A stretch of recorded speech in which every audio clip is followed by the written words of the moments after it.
Hmm? Ah! Yeah, absolutely. Absolutely.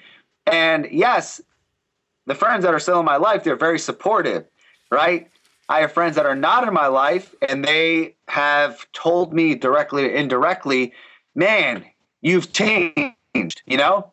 And I'm like, well, isn't that the point of being a human being? To change, to always evolve and progress, right?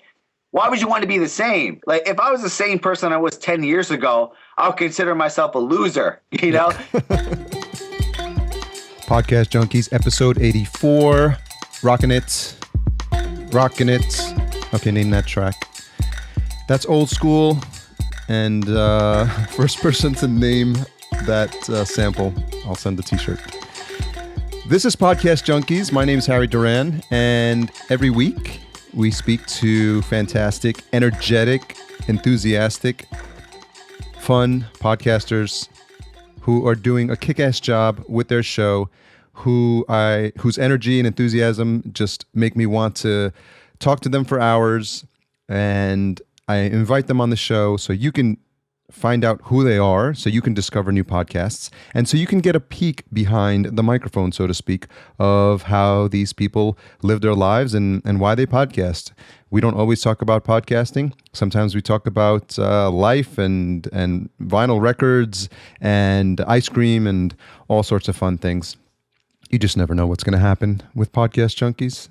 So it's all the more reason why you need to tune in every single Monday-ish as I release new episodes. I've got some interesting folks lined up. This week, actually, before I jump into that, in case you missed it, last week was a week where I didn't have a guest. I actually replayed my conversation or my on the podcast of my friend Morgan Dix, the One Mind Meditation podcast. He was on this show, as you'll remember, loyal listeners. And then I went on his show, and I really went deep on the things that are moving me from a meditation perspective, why I have a regular practice, and all about intentions. So it gets a little woo-woo. So just be forewarned, and that was last week. So if you missed it, check that one out. This week, I speak to AJ Mihrzad. We are in a coaching program together that's helped me to build my business, and I've learned a ton, and more importantly, I've met a lot of folks that are doing amazing things. AJ's no different. His energy level is off the charts. He's East Coast, and I'm from New York originally. So you get that vibe when you get two folks from New York City talking, and there's a lot of energy happening and a lot of enthusiasm, and we vibed and we hit it off. And I knew at some point I wanted to have a conversation because I knew it would be a great one, and AJ did not disappoint. So listen in. We talk about his impulse or his drive for creating the podcast and where that came from, how he's grown as a person and how that's affected his friendships and people that he's needed to leave behind to grow and become better as a person, why he's so open. He's very prolific in terms of his Facebook posts, and he's pretty raw in terms of what he puts out there, and I think it just speaks to who he is as a person. A key topic that we talked about was this concept of alignment, which I think we dove a little deeper on, and it really defines who he is as a person, and is really his driving force. So I really think you're going to feel the energy, feel the enthusiasm. And I hope as a result of this conversation, we've raised your frequency a little bit.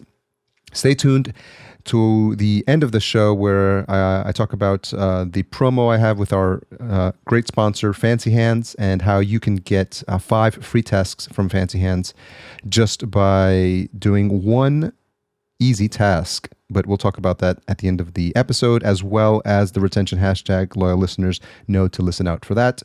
For now, strap yourselves in and enjoy my conversation with AJ Mihrzad. So one more time, take two, AJ. As with all things podcasting related, we weren't recording, so I'm gonna say thanks again for joining us on Podcast Junkies. Absolutely, so glad to be here, Harry. So the question I asked was, you said that you grew up being an introvert and that you're, for the most part, still an introvert, but you consider yourself what you call a situational extrovert. And you were about to explain what that means for you. Yeah, absolutely. So I grew up shy. I literally started for the first 20 years of my life, and I always had issues with my own self-confidence and being in a position to where I feared people. So as I got older, I realized that this shyness and the stuttering is not going to get me very far. So I worked really to get rid of the stuttering, to become more comfortable being around others and not having a fear of talking to others. So that got me on this road to doing a lot of personal development and working on really getting myself out of my comfort zone. So one thing I came to learn was, I need to force myself to get out of the comfort zone. The more I do, the wider it grows. So that's when I said I have to be a situational extrovert, meaning that I have to put myself in situations where I'm forced to be an extrovert so that my introversion doesn't limit me. So I started to do public speaking, and I started to put on seminars, and I started to force myself to go out networking and meeting people and putting myself in these challenging situations for an introvert. And it forced me to, in a sense, grow this extroversion quality. And since then, it's really been helpful. Do you remember an example of a situation where, because you were an introvert, you found that you weren't able to take advantage of a certain situation, and it was like maybe like an aha moment for you? Yeah, absolutely. So many times. So my earliest memory is, really liking a girl and being so shy that I was scared to talk to her, and I missed out. Right, the one that got away. But there was many that got away because I didn't have the balls to speak up and say something. And was there someone that you looked to that was inspiring from, we see a lot of people that do this and they seem so effortless when they walk in the room, right? They seem to own it. And was there someone that you saw early on that you maybe thought you might want to model? Yeah, absolutely. I guess early on I was watching movies, and you have a hero of the movie or the main character. The guy just walks in and takes charge, and if he wants something, he goes out and gets it. So I was always fascinated by people that would do that. And I was like, why can't I be like the guy in the movies? And I guess that's what led me to become, more extroverted and to really, I guess, work on this muscle. And was there a program that you wanted to follow? I know a lot of people point to Tony Robbins as the turning point for them. Was there someone like that for you? Yeah, actually, I knew that I had this insane fear of public speaking. So even when I was in class and I had to orally discuss a book report, I would just shudder because I'd be up there stuttering and I'd be so much in my head. And what I found was I need to get better at public speaking. So I was reading a lot of different books on public speaking, and a lot of the books pointed towards toastmasters.org. And this is a almost like nonprofit organization that helps you get better at public speaking. So once I joined Toastmasters, that changed my entire life. And how long have you been doing Toastmasters? I did it for about a year. I went through their process. They make you go through 10 speeches. And by the 10th speech, I was like a new man. I was like, wow, that changed my life. And ever since then, it's stuck. There was a shift that occurred after going through their program. And then I became, in a sense, addicted to public speaking. Do you have siblings? Yes, I have 3 younger brothers. I'm the oldest boy. How is that dynamic, and how are they in terms of being introvert versus extrovert as it relates related to you?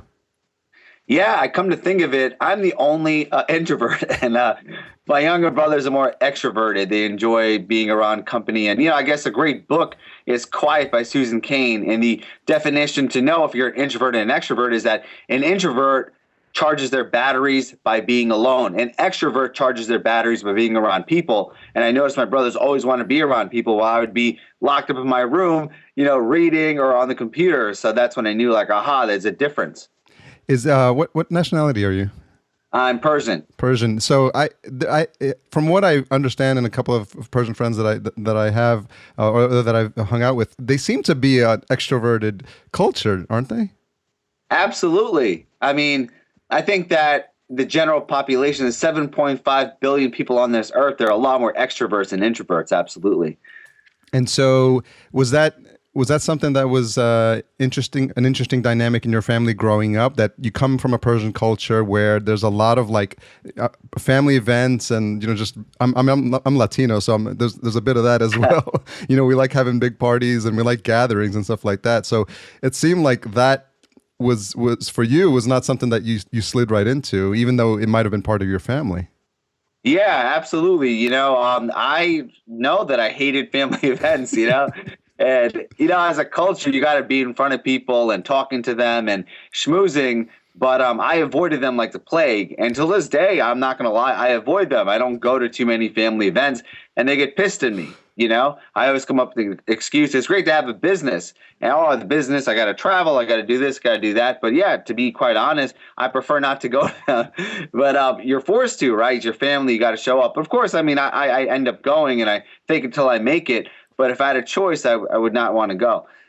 That's interesting. I mean, I know a lot of people say that they're introverts, and maybe they're just shy. But it sounds like, from the books you've read and the analysis you've done on yourself, you're really clear about that. This is who you are, and this is who your personality is, and the fact that you can, quote books about the topic means you really like studied and understand that this is a part of your personality, and I'm sure will be for quite some time. Absolutely, Harry. I truly feel that the secret of life is to be self-aware. And for many years, I honestly thought there was something wrong with me. I thought I had like social anxiety, or there was something very different about me and everyone else was normal. But it wasn't until I read the books and I really just listened to my intuition. As you get older, you learn more about yourself, right? The ultimate tool in a person's life is a mirror. And I came to see like these things give me energy. These things make me happy. These things make me weak and they get me tired. So I really started to see like being around people for long periods of time made me tired and weak. Like I just wasn't happy. So why fight against my DNA? That's how I am. And, yes, I could totally fake it and really deplete a lot of energy to try to be someone who I'm not. But I'd rather be myself and have people accept me for the person that I am, as opposed to really living my whole life as a lie. So one of the first things from my conversations with you that I know is that you started and I don't know if that's the beginning of your entrepreneurial journey, but you can elaborate if that's not the case. But you were a fitness coach for some time, right? Yeah, absolutely. I was a fitness professional for many years before I transitioned to an online business. And what was the moment when you realized that having this one-to-one coaching model was something that for a lot of people they're very happy doing that, and they're very happy coaching people and having their clients and seeing the results that their one-on-one clients are making. What was it that caused you to realize that there was maybe another model that you wanted to look at? The hours in the day. I mean, I was really burnt out as a personal trainer, getting up at 5 a.m., working till 9 p.m. Wasn't taking any vacations. I was working in the business and then marketing, customer service on the business. And I felt a slave to my business. I thought like, wow, having my own thing would give me freedom and happiness, but it was making me very stressed out, very burnt out. And I just said, like, if I continue on this one-to-one path, like, all my hours are filled. I have no free time for myself. And I'm going to really be unhappy if I do another 5, 10, 20 years of this. And the biggest fear I had was if I don't learn any new skill sets, I'm going to be an 80-year-old personal trainer. That's the path that I'm on, because I'm not really getting out of this career. I'm just getting more clients, but I'm not really working on myself to gain the skills and the knowledge to really impact people on a larger level. So that's when I said, enough is enough. I got to make a change. I got to really learn how to leverage myself and leverage my business. You mentioned something there that I think is important, that you felt that you want to impact people on a bigger level. But is that something that you got into the fitness coaching itself at the beginning for? Was that the reason that you do want to make an impact on people's lives? Yeah, absolutely. I love the fact that there are career paths that have a sense of fulfillment in there. Meaning, like, if you typically have a service-based business, you're dealing with other human beings. You're developing a relationship. And at the end of the day, that relationship is leaving the other person better off than before they met you. So I knew that fitness and coaching was this type of career path. And I guess when I was working one-on-one, I was really stopped by the hours in the day. So let's say I could take on 10 to 14 clients maximum in one day. But I was like, wow, there's a lot more of me and I want to impact more people. So now how can I ask the question of how can I help more people in less time? And that's where the whole concept of leverage came into play. So when you think about the moment when you realized that you wanted to move from the working one-to-one to a one-to-many model, what was that transition like, and how many months between the trial and error before you figured it out? And just using myself for a quick example, I feel like the past 3 years for me have been almost like the equivalent of an online MBA in digital marketing because of the stops and starts and all the mistakes I made. And I wonder if it was something similar for you. Yeah, absolutely. I mean, it's never a smooth transition, right? Especially building an online business. There were a lot of ups and downs. I wasted a lot of time, a lot of money, made a lot of mistakes. But for me, it was just like, consistently going and going. Again, it was that fear of becoming an 80-year-old personal trainer. It was like I had to make a shift or else I was going to suffer even more. So the pain of staying where I was far worse than the pain of making mistakes and having to like go against the resistance. And then over time, something clicked. Once it clicked, all of a sudden, I started making money. I started to really increase my income so that it beat what I was doing in person. And it gave me the potential to see that, wow, this business model is going to get me out of working one-on-one with people, and I can help more people on a larger scale. Where does the entrepreneurial bug come from? Was the fitness your first foray into some, being your own boss? Yeah, absolutely. So before I became a full-time fitness trainer, had my own business, I was a teacher. So I was actually a health and phys ed teacher for about 3 years. So getting out of college, I didn't really know what I wanted to do. It was in my early 20s. So I was teaching, and it was like in this really like ghetto school in Brooklyn here in New York. And the kids were like maniacs, to put them kindly. Like this school was like one of the worst schools in New York City. Like they literally had metal detectors, as you're walking in, because kids would bring in weapons and guns. It was like gang affiliated, So I'm like this young 23-year-old kid, and I'm in this crazy ass school. And these kids are like, in the gym, they're like hanging off like the basketball rims, and it's like one teacher with 100 kids. So it was a rude awakening to like, wow, like this is like the workforce. This is like what people do for a living, But it was a very interesting experience being there for the 3 years. Thankfully, I didn't get shot or stabbed in the process. But I learned a lot, And over time, I became a really good teacher because you learn how to really teach someone, and then have them respect you. And also you learn like how challenging it is to have kids, especially when you're one adult and 100 kids. You learn like, wow, at the end of the day, you want to help them, right? Because at first you're like, okay, these kids are like doing this and doing that. But then over time, you learn how to be a good teacher. You learn how to gain their respect and to really transform their lives. So by the end of it, I actually became a really good teacher. I had a great connection with the kids. And I saw, I guess, in my heart that this wasn't the path for me. There was something greater. I was still doing personal training on the side, like on the weekends and after school. But I decided, after my 3 years, I was given the opportunity to have a permanent position. So here in New York, when you work 3 years, I forgot the name of the term, but you're a permanent teacher, meaning that like the Board of Education will never fire you. Like you could even like punch a kid in the face and they'll still keep you on. That's how I forgot tenure. Tenure, yes, yeah. Exactly. So it was that point when I received tenure, and I said, "Wow, is this going to be like the next 20 years of my life?" Right? Being a teacher and being kind of stuck in this like salary where it's like small incremental improvements, and I felt very confined. I hated getting up in the morning and sitting in traffic, and I felt like that whole job, right, the 9 to 5 job was sitting in traffic because I could not make more money, right, working in the school system, no matter how good of a teacher. If I was a Michael Jordan of teachers, they would still pay me the same amount of money that everyone else was making. So I said, this is not really a place for me to grow. And I saw a lot of the other teachers that were in their later years, in their 40s and 50s, and they just really looked burnt out, right? They were just going through the motions. Very few teachers still had that spark where they wanted to change lives. They were like, oh, I just can't wait till I retire and get my damn pension, you know? So like there were phys ed teachers that were going into the gym and they would just roll out a few basketballs and then sit on a couch and like read a newspaper inside their office, you know? And I'm like, hell no, like that's not where I want to be. So that's when I said, you know, I really got to start a business and make my own way.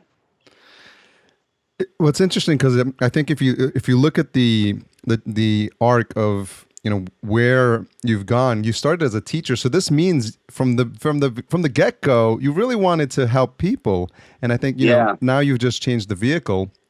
And everyone knows that teaching is one of those jobs that it's so underappreciated, it's so underpaid, and it's so important in terms of the way it has the ability to sculpt young kids' minds. I mean, everyone can name a teacher that had an impact on them, maybe for good or for worse, but that teacher had an impact. And I don't think we paid enough service, and that's probably a whole nother podcast where we talk about the injustices of the teaching system. Yeah, it's a tough gig, and I have so much more respect for teachers.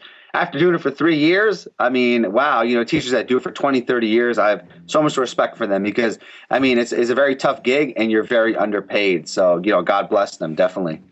Can you describe a relationship with like a past teacher or mentor that had like the biggest impact on your life? Yeah, absolutely. I remember that I had a health teacher, and his name is, I can't remember right now, but it was in high school, and he was like a very open-minded guy and very big into like health and fitness. And he was like very knowledgeable in terms of like exercise, nutrition, and, you know, shaping the body. And I just remember like at a young age, he was exposing me to like books and magazines and just educating my mind on just health and self-improvement. And he was like a big dude. He was like a bodybuilder. And I remember I looked up to him, and like he got me to understand that, like, you know, there's so much knowledge at our fingertips, you know. And at the time, like, you're a high school kid, you're just thinking about like your clothes or like girls or, you know, just minor things. But he exposed me to like this whole entire world of like intellectual development. So I really will never forget the impact he had on me. Did that color the way you approach the people you work with now? Yes, absolutely. Absolutely. Because, you know, I truly feel that we attract certain people into our lives, you know, for many reasons, right? To give us a gift or to give us a lesson. And, you know, there was a reason why we crossed paths, and he had a liking to me and I had a liking to him.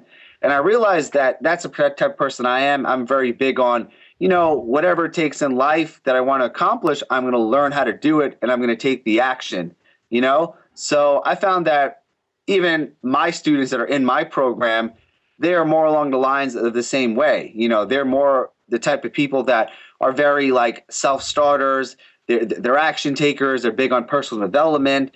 They're big on obviously health and fitness, improving themselves. And, you know, that's what I really appreciate, because it solidifies my vision to be around people that are like-minded, and it allows me to help them because I share, like, these are the things that I do. You know, I'm very open and transparent with my students just based on my daily habits and my wins and my losses. And a lot of them learn from me because, you know, at the end of the day, if we're a mentor and we have a student, we're like 5 years ahead of where they're going to be. So we're giving them a sneak preview. If they continue on this path, this is where you're going to end up. So for them, I give them the ups, the downs, everything, because I'm like, listen, you're going to be on this path too. I'm no different than you. I just got started early. So they get to see like behind the scenes on what it takes to be where I am right now. So part of that journey, as you grew and expanded your business, you decided at some point it made sense to start a podcast. Yes, absolutely. So when was the moment that you thought that was another addition to your marketing and your outreach plan that you know, when did that happen, and why did you make that call? Yeah, absolutely. So, you know, Harry, we know that like the business has like three main factors. You have an attraction system where you're getting your clients, right? Lead generation. You have a sales process where you're selling your packages, right? You want to do it in a very leveraged, automatic way. And then you want to have some type of fulfillment where you're serving your clients and you're helping them get their goals and transformation, so on and so forth. So I always saw that podcasting was a really powerful attraction system, right? You're getting people to become educated on your services, on your processes, and it's a really powerful tool, especially if you do it wisely, you know? And I saw that the world of podcasting was a great place to enter because it allows you to really establish yourself as an expert, but at the same time, give an immense level of value out into the marketplace, you know? And actually, you were like one of my big inspirations, you know, our conversations, because I was speaking to you about podcasting and seeing all the possibilities with it. And it really got me to like say, hey, why not just pull the trigger and go for it? And the podcast has been probably one of the best decisions that I've ever made on my entrepreneurial journey, just because of how many opportunities, how many new relationships, and also the stuff I learned about myself in the process. What's been the highlight so far from a guest perspective? Because I know you've had a couple on, and I can tell you get excited because sometimes you had Oliver. What was the guy? I forgot the guy's name, but Oliver Damalian, and he was just like blowing you away because he was dropping so many like knowledge bombs. Just like, oh man, like. And if you think about it, if you hadn't had the podcast, you probably wouldn't have had the opportunity to talk to him. Totally. I mean, that's one prime example of the beauty of podcasting. So this gentleman named Oliver Tamalian, he's a very sharp dude. He, teaches high ticket coaching and high ticket sales. And that's essentially what I do. And I'd love to learn more about that because I teach that type of coaching to my students as well. So I would see this guy in like Facebook groups and he was teaching and contributing. And I was like, this guy's fascinating. I want to have a conversation with them. So like whenever I see someone who I admire or I connect with, back in the day, I would send them like a short email. Hey, really love your stuff. Your book is awesome. Hey, I really love that video you made about this. And it's like a short conversation. Cool, AJ. Thank you. Great to connect. Bye. It's like an awkward, like, okay, see you later, But podcasting for me gave me an opportunity to connect with people on a deeper level, So now when I admire someone, case in point, Oliver, I send him a message. Hey, Oliver, I really love your stuff. Dude, you'd be a great fit for my podcast. I would love to have you on, That ended up saying, okay, cool. We connected on the podcast, and I take every podcast. Like I'm such an eager student. It's like a free coaching session, So I'm asking them all the questions I want to know. But sometimes I say, oh, my audience wants to know. So my audience wants to know, what do you do for this? Or how do you do in this situation? And they're okay, AJ, I do this. Great. So most people say this. I'm saying the questions because I want to know myself. And then we bond on the podcast because I'm very curious, And case in point with Oliver, we connected really well. And actually, after the podcast, we became really good friends.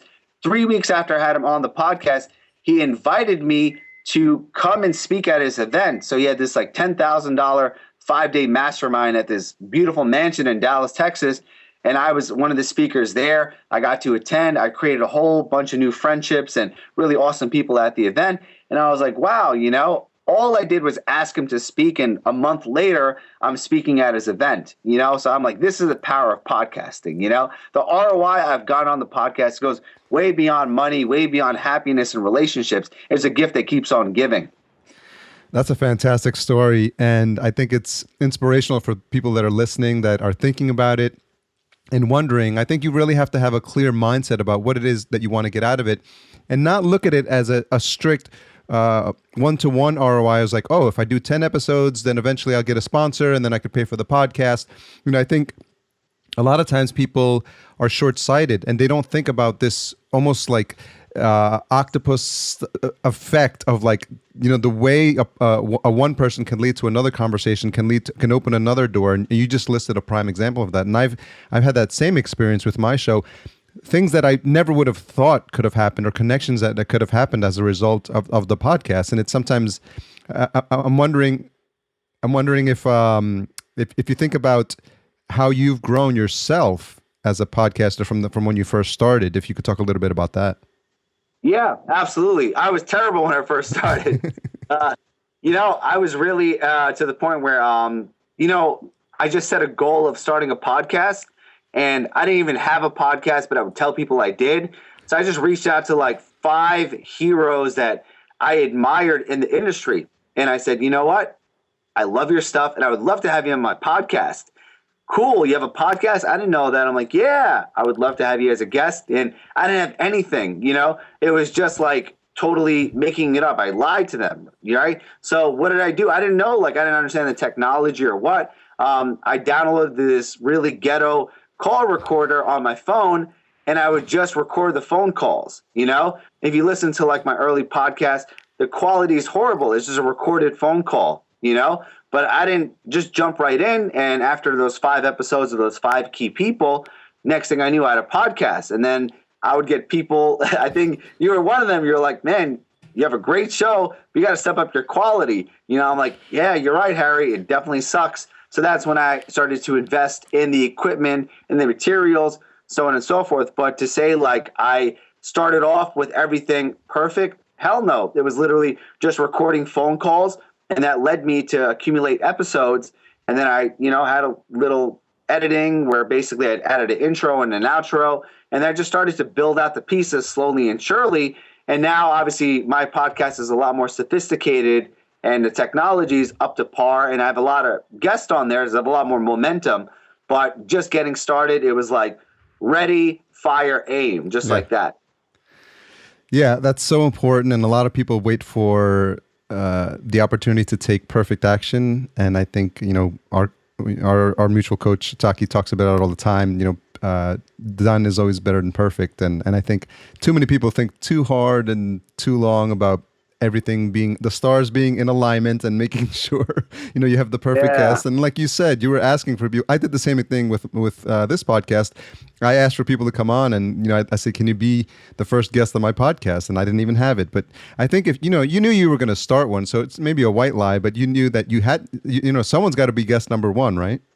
Absolutely. Absolutely. And, the great thing is that, like I said, it was just scheduling that first interview. The podcast officially started when I sent that email out that I have a podcast, would you like to be a guest? Once they said yes, that at that point it was an official podcast, right? There's no rules. There's no one says oh, you have an official podcast when you're on iTunes or when you're established or all this crap. If someone says yes and you have a recording of them on any device, it's a podcast, in my opinion. And then from there, you refine, you get better, you get more sophisticated, Yeah, that's so important. I think someone said something about when do you call yourself a writer, and I think it's whenever you say you're a writer, you're a writer. It's there's no Webster definition about if you put a couple of notes in your Evernote notepad, technically you're a writer.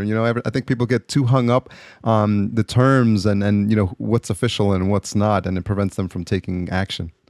Exactly, Harry. Exactly. So, for coming back to this concept, which is a bit fascinating as it relates to you, of being an introvert, one thing that for me flies somewhat in the face of that is that you have a very public persona on Facebook, and you're the type of person that from the posts that I've read and the videos that you shoot, you wear your heart on your sleeve, and I'm wondering if you could talk a little bit why.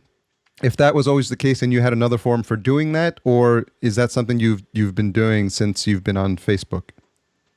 No, absolutely. I used to be a lot more of a private person and, more in terms of not sharing certain things about my life. And then I just started to realize that, the people that I truly admire in my life are the ones that are authentic, that are really sharing their truth. When a person is bleeding on the page and they're sharing stuff that's embarrassing or vulnerable, I connect with them so much more, right? It's the same thing when you watch a video of someone sharing something that's maybe private to them and they've never told anyone. You're like, wow, I connect with this person so much more. They're human. They're not Superman, Superwoman all the time. They have flaws. They have issues. They have moments when they're down. So I'm like, from where I come from, being in the fitness industry, I'm a guy that if you look, oh, this guy's in shape, he's confident. And on the surface, you would think that I've got my shit together. But I went through a lot to be the person that I am. I was overweight. I stuttered. I literally was insecure my entire life. I was shy. I was addicted to drugs. I abused alcohol. I mean, I have a long rap sheet, So I said to myself one day that I want to tell people how I came to be where I am right now. Because in the world of social media, a lot of times people put on their best mask. I'm awesome. Life is great. I'm the best relationship. I have the best dog in the world. I love my job. Everyone's like just bragging and boasting. And there's nothing wrong with bragging and boasting. But I wanted to be more honest and raw because not every day is a sunny day. So then I started to really create videos and write and just share things that were inside my heart and also share my past, the challenges I overcame. And also when I have a bad day, just to be authentic about it. So once I started doing that, like all of a sudden, I connected so much more with people. And that vulnerability really showed me that other people became more vulnerable around me as well. I put out a lot of stuff that's really raw and authentic, but I get a lot of private messages from people as well, and it just really makes me humble to see how many people go through challenges, how many people go through so many ups and downs in life. And like on the public, they never share it, but in private, they tell me like the stuff that they're going through, and it boggles the mind. Like some people that have really big followings, and you consider them, on social media to really be a well-known person, they reach out to me in private and share with me what's really going on. So I was like, well, everyone's like, this is a human condition. So I guess I stopped to hide behind a facade and just really share my truth as much as possible. Yeah, I applaud you for that. And I think a lot of times people don't do that. And you're right. Everything that's on Facebook is like your best face. And it's not real in terms of telling the whole picture. So sometimes like it's like Instagram, like the perfectly cropped and shaded photo, the tweet that's perfectly crafted, the 140 characters, like saying exactly, none of it feels like fresh. None of it feels spontaneous. And I think lately what, I've been noticing and what I've seen with your posts is video allows you to be raw and allows you to be authentic in a way that's really hard to convey on these other platforms. Yeah, absolutely. Absolutely. And that's been a tremendous just like tool for me. Like I never saw it to be like, I guess, a lead generation tool or a marketing tool. But when I started to like literally do videos 2 to 3 a week, when I'm just posting it right directly on my page, like all of a sudden I started to really blow up with my lead generation. I started to get like literally 5 to 10 friend requests a day. All these people started following me. And like anything in life, the more eyeballs you have on you, the more successful you become, because that's your email list. Those are your followers, and those are potential people that are going to buy your products or services. So I realized that many times I don't even talk about business or marketing or sales, what I typically sell to people, but I'm talking about myself and my stories and my challenges and, inspirational things that I really get to see throughout my life. And just because I share from that raw angle, it's like, in marketing, you want people to know, like, and trust you. So when you are your authentic self in an indirect way, people know, like, and trust you. And maybe they're not the right buyer for your product or service, but they're going to recommend someone, right? Because they're going to refer someone. So, let's say if I'm helping coaches or personal trainers grow their online business, maybe they're not a coach or personal trainer, but they have a brother or a cousin or their own personal trainer. They'll refer them to me. I really like AJ. He's got a good heart. You would really connect with him, So it's really interesting how indirectly, by being your true authentic self, your business grows. Obviously, your relationships flourish, but also you become a better person because you're living your truth on a daily basis. Was there ever a moment when you weren't living your truth? Absolutely. Yeah. I mean, now like my whole life is based on living my truth. I have a journal. Every year I theme different titles for my journal. So for this year, the title is Truth, right? Everything is living my truth, expressing myself and sharing good, the bad, warts and all. So for many years, I was not living my truth. It's only been very recent where I am just my authentic self. And yes, I would hide behind a facade. And I think also because of the nature of being a coach, we are this authority figure. We have all the answers. So I would always hide behind a facade that life is amazing and things are great. Anything you need, I got your back. I'm doing good. No, I don't need anything. I'm totally cool. I am awesome. So you live behind this mask. And I found that publicly I would wear this mask, but privately I was suffering really bad. And I was going through depression and anxiety.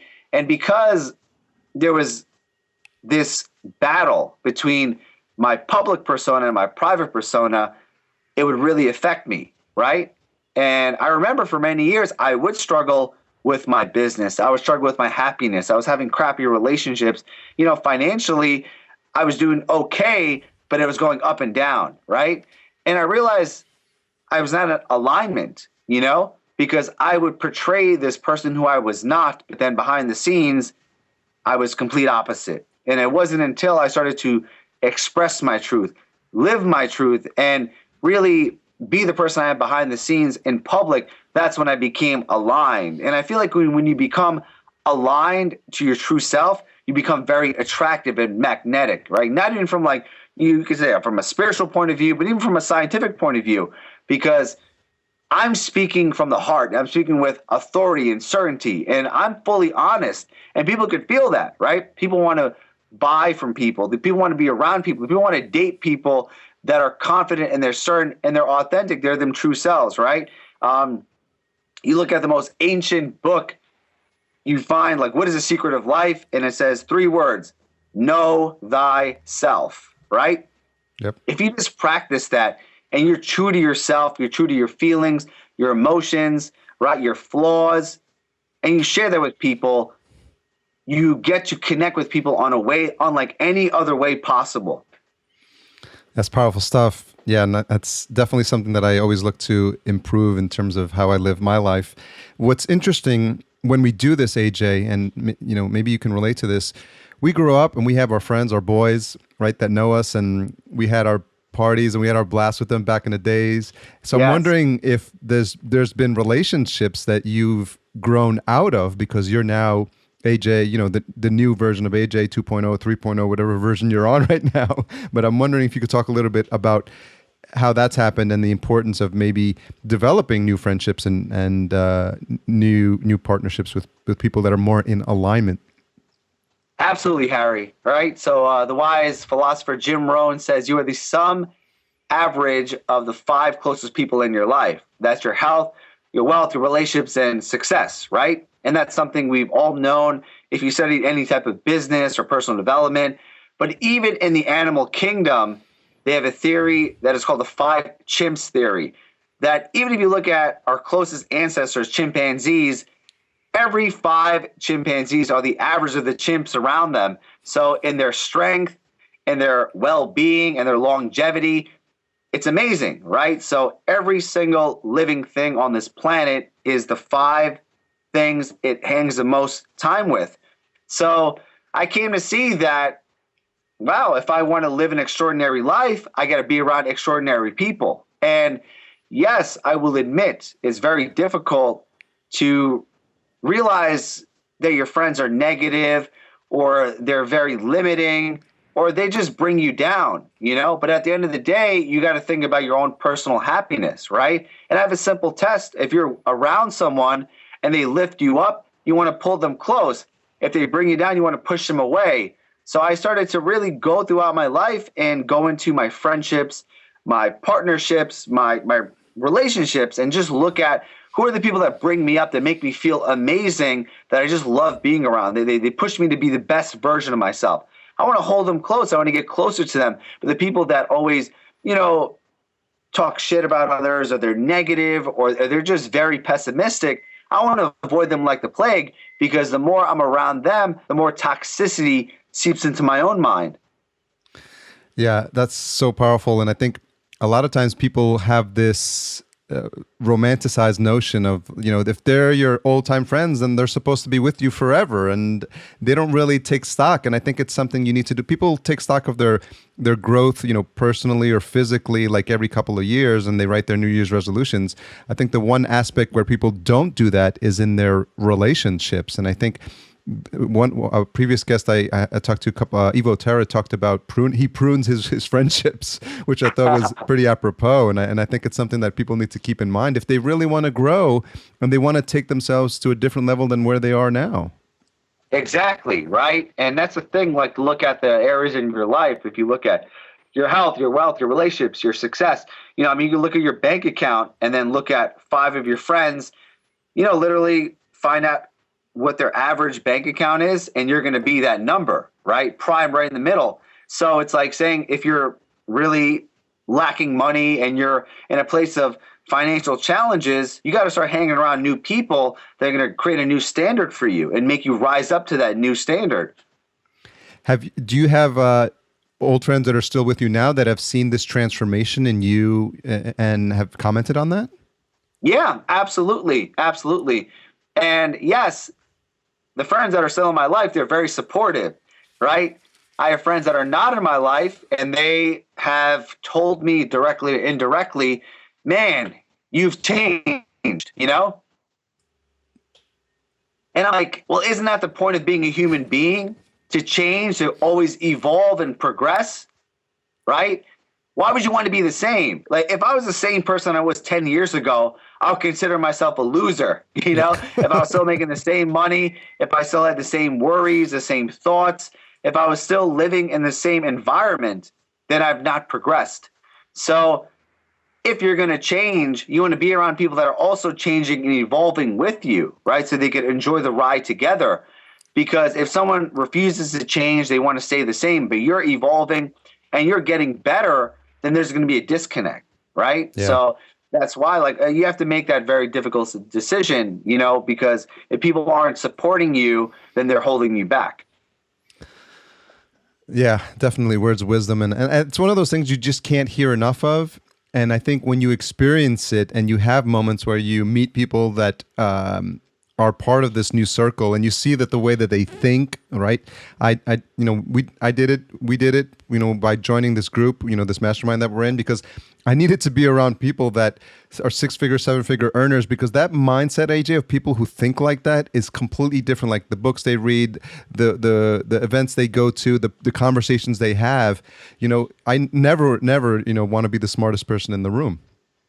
Exactly, Harry. Totally true. Like in our mastermind, there are people that are, making these exorbitant incomes, right? And you get to reverse engineer them. You see what they're doing. And also the other thing is they're no different than us, right? They're down to earth people. They're cool, right? They have the same problems, right? Same families. We're all the same. And then when you're around someone, you're like, wow, this person is really no different than me.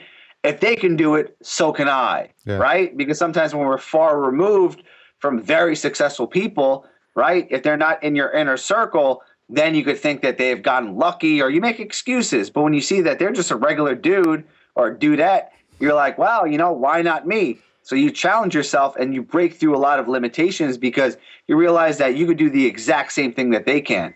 Yeah, so true, so true.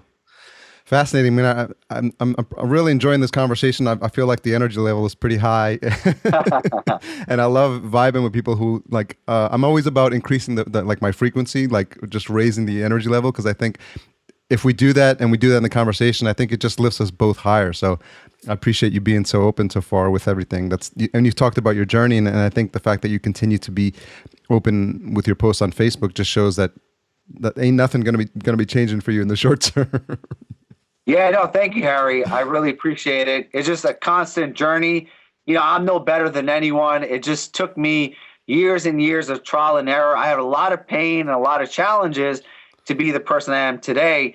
And totally, man, I love connecting with like-minded people, especially with you. Every time we have a conversation, my energy levels go up, right? My frequency is at a higher level. And that's a beautiful thing. Like when you're talking to people, you're connected with them that are on the same wavelength, they raise your wavelength, right? So it is the sum is greater than the whole. So it's not 1 + 1 = 2, it's 1 + 1 = 11, because you're both operating at this really high place, and you leave off, you walk away rejuvenated, inspired, and moved. So that's how I feel right now from this conversation. Very, very cool. Just a couple more questions to wrap things up. What is the one most misunderstood thing about you? The one most misunderstood thing about me is I guess a lot of people, if they like find me online or if they look at a photo of me or even if they meet me in person, they'll think that, I'm an egotistical guy or I'm a douchebag or, this guy because I am in shape and I have muscles and yes, I take care of myself. And a lot of times people, when they meet me, they're like, wow, you're so much nicer or you're so much cooler than I anticipated. So when they get to know me, they know that, listen, I was a former fat kid. I stuttered most of my life. I mean, I overcame a lot to be the person I am today. But at the end of the day, my heart is very humble because I look at my life and on the external level of not just being in shape, but being confident and happy, but also having a great living and being in a place where I'm very fulfilled. I am so humble because when I look back 10, 20 years ago, the life I live right now is truly a dream. And I get emotional when I think about it. I literally pinch myself every morning that I'm living this life. So I'm in an immense state of gratitude all the time. And when people meet me and they get to feel that energy, they know that, everything that I have on an external level, I've been able to create and attract and build, but I never take it for granted. In a moment's notice, it could all be taken away from me. And at the end of the day, if everything is stripped away, I'm going to love wherever I am in life. And I think that's truly the gift in life, right? In any circumstance, whether you're on the top of the mountain or in the depths of the valleys, if you're just appreciative, right? If you just are happy for being alive and to take a breath and to have conversations and have the simplicities of life, I mean, that's truly the only thing you could ask for. Very, very, very wise words there. Yeah, I want to come back a little bit because you mentioned a couple times that you were a former fat kid, what you called yourself. And I think it's important because there's people that are listening that are in that same boat, AJ. And I'm wondering if you could think about the moment where you decided you wanted to make a change and you didn't want to live the rest of your life like that. Is there something that you can point to specifically or a series of events that happened that caused that change in your mind that you wanted to transform your body from, away from the path it was headed down? Yeah, absolutely. So it really happened in my early 20s. And I truly feel that we do not make a change unless we experience massive pain. So in my early 20s, it was the most painful point in my life. It was the heaviest I was. I was 60 pounds overweight. Internally, I was very insecure. And I just looked in the mirror and I was disgusted with myself. Externally, I dealt with a lot of lower back pain. And it was because of the weight and inactivity, my body was breaking down. Even though I was in my early 20s, I felt like I was a 90-year-old because I had this excruciating back pain. And it was like, food was my comfort. So I would just eat and eat and eat and feel better. And I would numb myself. And I remember looking at my reflection in a McDonald's mirror after eating. And I see my bloated face, my chipmunk cheeks, my man boobs, my big belly. And that was like it. I was like, enough is enough. Like, I cannot go on living like this anymore. And that's when my whole life turned around. And I decided to really just, do whatever it takes to get myself in shape, to lose this 60 pounds and to finally feel like a healthy, young human being again. That's great. And I'm sure it's very inspirational for the folks who are in that position that come to you, that you can now demonstrate, like you can relate. And people sometimes, if they work with people and they're like, I can never be where you're at, but you directly have a story for them that says, hey, I was where you are at and you can change. Absolutely. Absolutely. If I could do it, anyone can do it, and it's really sharing with people that, I totally understand where they came from. And, listen, it's not like once you lose the weight, that's it. It never comes back. I still have moments when I can't control my eating. I gain 10, 15 pounds. It's a part of life. But I'm never, ever, ever going to go back to the way I used to be. Right. So now I know that I have a comfort place. But at the end of the day, I'm human, too. I'm not a robot that just eats, boiled chicken and broccoli all day long. I have to enjoy life and to let people know that, you're allowed to cheat, miss a workout, take some time off. It's totally cool. All right, I got to ask, what's your guilty food pleasure? Oh, man, I love ice cream. I think when it comes to guilty food, I could eat gallons and gallons of ice cream. Favorite flavor? Favorite flavor, I like, any type of ice cream that has a bunch of like crap in it, like chocolate chips and nuts and Rocky Road. So Ben and Jerry's are my favorite because they're just like ice cream with a bunch of crap in it, right? Like crunchy and nuts and all those different things. So yeah, even when I have a cheat meal, sometimes people are disgusted because I'm putting all types of crap inside my ice cream, like cakes and cookies and Snickers bars. So yep. Very cool. What have you changed your mind about recently? Wow. That's a really good question. What did I change my mind about? Actually, very recently, I changed my mind about the way that I used to look at my old self. And, I've been doing a lot of personal development and soul searching. When you make a transformation, sometimes you have like a split between who you are now and who you used to be. And of course, I look at myself and, you said it before, like you have a 2.0, a 3.0, you're always trying to improve. But for a very long time, I had a very deep hatred for the person I used to be, the shy, fat, stuttering, insecure AJ. And what I've changed is to forgive myself and to not say that the old me, when I used to suffer, that was when my life sucked. And I said, when I was younger, and I did the things I did, and I thought the way I thought, I didn't know any better. So I forgive myself because that was the best I did with what I was equipped with. Mm-hmm. So I've now learned to not only love my new self, but love my old self. And this shift has made a big difference in my life because, at the end of the day, I was hating a part of myself that really brought me to where I am right now. I can't think of a better way to wrap this up, man. Powerful words. And you definitely, wear your heart on your sleeve. And I think that's a testament to who you are as a person and why you're going to continue to be successful. Because in this sea of like look-alike, fake front people out there trying to, sell you something or trying to offer their help, it's refreshing when someone is genuine as they appear online is really as genuine as they are in real life. And that's nice. No, thank you, Harry. This was just a very powerful interview, and I've honestly shared things here that I've never shared anywhere else. So you have, such a beautiful skill of bringing out the greatness in someone because I really enjoyed this. It was one part an interview, another part a therapy session. So thank you. I really feel rejuvenated from really talking about all these subjects that I've never shared publicly. So I really appreciate it. I appreciate you being open. And what's the best place for folks to track you down online? Yeah, sure. The best place is actually my website. It's onlinesupercoach.com.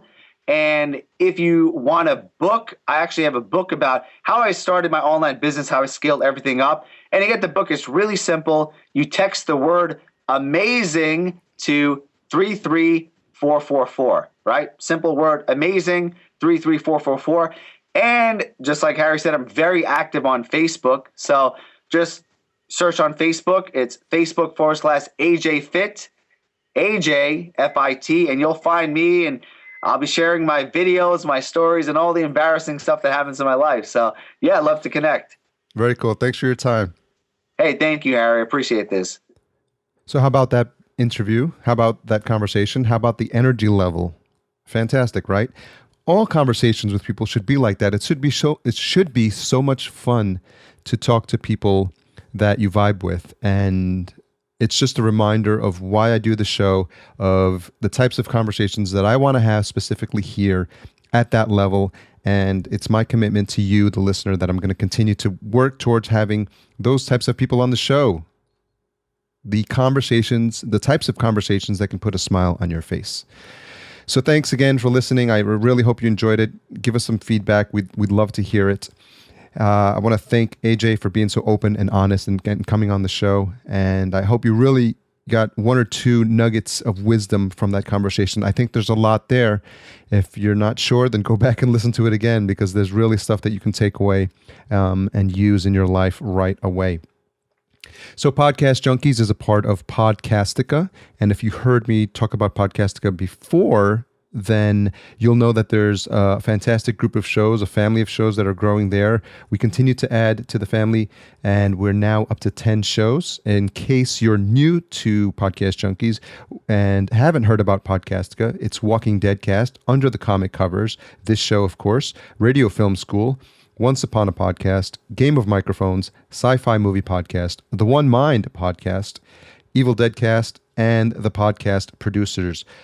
All fantastic shows. We're widening our tastes in terms of the shows we bring on, but the one common thread is that we all take our show seriously, but not ourselves too seriously. So you can hear that in the personalities of the people that are on there, and I think it's you'll find something to your taste there. Go check it out, podcastica.com, and tell them Harry sent you.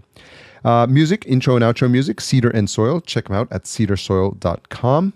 You can subscribe to the podcast at podcastjunkies.com. Hit the subscription button for Android or iTunes, whatever floats your boat. So I mentioned Fancy Hands at the beginning of the show. They've graciously agreed to give us some codes that you can use if you're a fan of productivity, if you're a fan of outsourcing tasks that are not in your genius, as my coach likes to say, things that you just dread doing, like sitting on phone calls or reaching out to customer service people or disputing charges on your credit card, just all sorts of random stuff like that. Fancy Hands are the team for you. And every month, I'm going to give away 5 free tasks with a code that the team at Fancy Hands has so graciously provided. So all you got to do is leave a review. And if you've left one already, I'm pretty sure you can leave a new one. So I'll count that as well. Hashtag Fancy Hands in the review on iTunes. And that way I'll know that you've listened to this, and I'll enter you into the drawing. Again, if you've made it this far, then you are a regular, and it means you're listening out for the retention hashtag, which is Fitness AJ, in honor of AJ's business and the fact that he's transformed himself by being a fitness coach. So we'll do Fitness AJ, all one word, hashtag, if you've made it this far. And don't forget to tag my friend AJ as well, and that's AJ Mihrzad. And podcast_junkies. If you made it this far, we'd love to hear about it. Thanks again for all your support, guys. As you know, the regular things you can do, subscribe, download, tell a friend, write a review, and tell people about the show. Just take an extra 30 seconds of your time.